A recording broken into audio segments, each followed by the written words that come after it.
Dobrý den lidičky, mám house v Lidlu.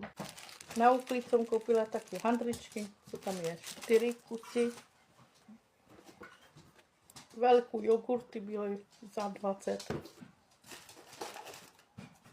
Kotič byla ve slevě, to stálo 12 korun. Fifo, počkej, mám velký. Po 4 housky a karterky přesně. Koupili 3 balení. Taky nevím, kde je. Koupili jsme jogurt, taky litrovku, to stálo kolem 44.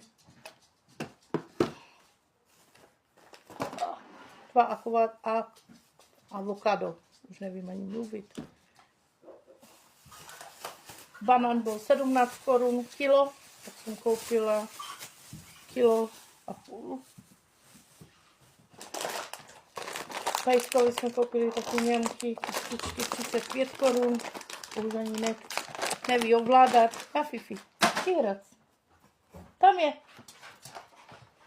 Druhý jogurt, taky velký za 21. Šampiony byly ve slevě. 13 korun, ten balení byla. Dvakrát denně jednou ráno, jednou večer. Lesk na ten sklán.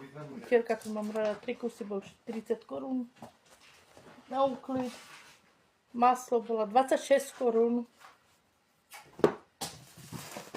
Jabka byla 19 korun.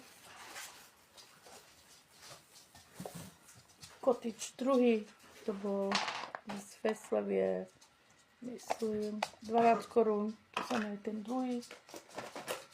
Mleté meso 120 korun. Taky kurácí šťůrky byla kilo 70 korun. To je 1 kilo 40 gramů. A koupila jsem taky, já myslím jako, to by byla kotič, ani nevím. Rikuta, to je asi nějaký podobný jak ten do krému, jak to jmenuje, prostě na krém, co mají. Porce teda byla po 10 korun, jsme koupili 3, byla akce, 3 kusy. Toho balení koupili jsme víc, toho čtvrtky,